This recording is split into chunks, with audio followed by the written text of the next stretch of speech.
Hello everyone, welcome to Nateshwari healthy logs. ఈరోజు మనం restaurant స్టైల్లో చాలా టేస్టీగా మన ఇంట్లోనే ఒక హెల్దీ బిర్యానీని ఎలా తయారు చేసుకోవాలనేది చూద్దాం. సో కట్ చేసిన ఆనియన్స్, పుదీనా అండ్ పెరుగు ఒక 5 స్పూన్స్, అల్లం వెల్లుల్లి పేస్ట్, 2 యాలకులు అండ్ చెక్క లవంగం అండ్ 1 టేబుల్ స్పూన్ కారం, రా సాల్ట్ అండ్ 2 టమాటోస్ కట్ చేసినవి అండ్ కొత్తిమీర, 2 చిల్లీ. సో చిల్లీని మనం కట్ చేసుకోకూడదు, పచ్చిమిర్చిని కట్ చేసుకుంటే కొంచెం ఘాటుగా ఉంటుంది. సో కట్ చేసుకున్న డైరెక్ట్గానే మనం తీసుకుంటాం. అండ్ నెక్స్ట్ రైస్ ఒక కప్పు. ఫస్ట్ పాన్ పెట్టుకొని 1 టేబుల్ స్పూన్ గీ వేసుకొని ఒక 3 టేబుల్ స్పూన్స్ ఆయిల్,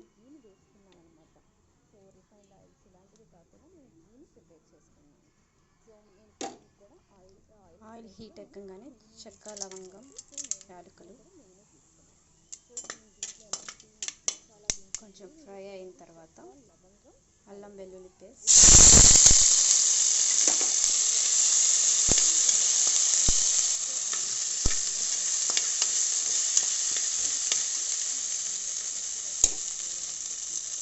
ఇది కొంచెం ఫ్రై అయిన తర్వాత ఆనియన్స్,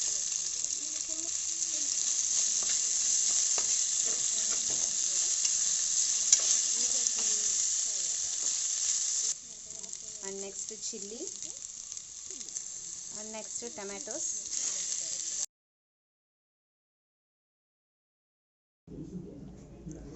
చూస్తున్నారు కదా, అలా మగ్గుతూ ఉంటుందన్నమాట. నెక్స్ట్ పుదీనా, కొంచెం మంచి ఫ్లేవర్ రావాలి కదా దానికోసం. అలాగే కొత్తిమీర కూడా కట్ చేసి వేస్తుంది, అది కూడా వేసేసాను. చూస్తున్నారు కదా, జస్ట్ అలాగా ఫ్రై అవ్వనివ్వటం.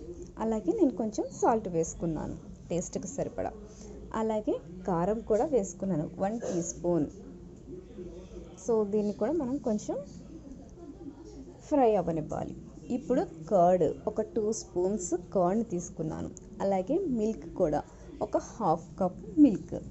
సో ఇవన్నీ వేసిన తర్వాత కొంచెం మనం అంటే అడుగు అంటనీయకుండా కొంచెం అటు ఇటు కొంచెం ఫ్రై చేసి కొంచెం తిప్పాలన్నమాట. అంతా మొత్తం మెల్ట్ అయ్యేలాగా చేయాలి. సో మెల్ట్ అయ్యేలాగా చేసిన తర్వాత మనం కొంచెం సేపు దీని మీద మూత పెట్టి ఉంచితే అది మంచి ఫ్లేవర్గా మనకు వస్తుంది.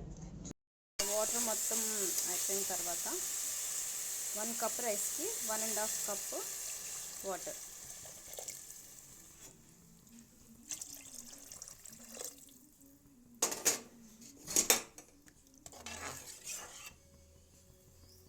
సో వాటర్ పోసిన తర్వాత బాగా తెల్లొచ్చేంతవరకు మరిగించాలి వాటర్ని. సో వాటర్ ఇలా బాగా మరిగిన తర్వాత దీంట్లో మనం 1 కప్ రైస్ తీసుకున్నాం కదా, ఆ 1 కప్ రైస్ని ఒక 2 అవర్స్ నానబెట్టుకోవాలి. సో ఆ నానబెట్టుకున్న రైస్ని యాడ్ చేసుకుందాం. వేసిన తర్వాత ఒకసారి కలుపుకొని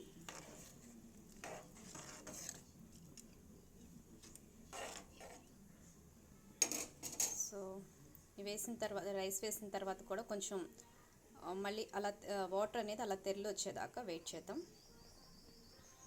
కొంచెం మరిగిన తర్వాత మనం రైస్ కుక్కర్కి మూత పెట్టుకున్నామంటే 1 విజిల్ వస్తే సరిపోతుంది అనమాట. సో 1 విజిల్ వచ్చిన తర్వాత మనం స్టవ్ ఆఫ్ చేసేసుకుంటే, ఆ విజిల్ పోయిన తర్వాత మనం మూత తీసుకుంటే బిర్యానీ రెడీ అవుతుంది. సో మంచి స్మెల్ వస్తుందండి ఇప్పుడు.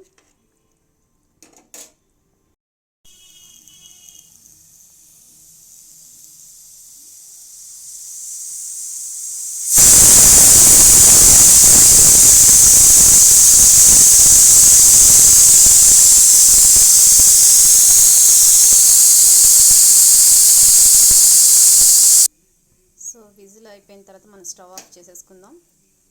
సో విజిల్ పోయేంత వరకు వెయిట్ చేద్దాం. వెయిట్ చేసేంత వరకు. సో విజిల్ అనేది పోయింది. వావ్, మంచి ఫ్లేవర్ తోటి బిర్యానీ రెడీ. సో అన్నీ కూడా మనం ఇంట్లో ఉండేవేనమాట. మంచి స్మెల్ వస్తుంది. మంచి ఫ్లేవర్తో బిర్యానీ రెడీ.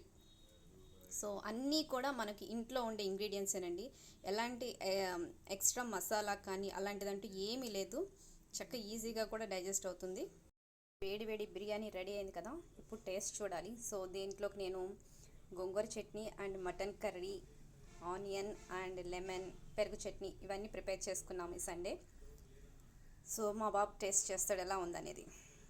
సో మీరు కూడా ఎలాంటి రెస్టారెంట్కి వెళ్ళకుండా ఇంట్లోనే రెస్టారెంట్ స్టైల్లో మంచి హెల్దీగా అలాగే టేస్టీగా ఎలాంటి మసాలాస్ కూడా ఎలాంటివి లేకుండా ఇంట్లోనే హెల్దీగా ప్రిపేర్ చేసుకునే బిర్యానీని మీరు కూడా ట్రై చేసి కామెంట్లో చెప్పండి ఎలా ఉందో.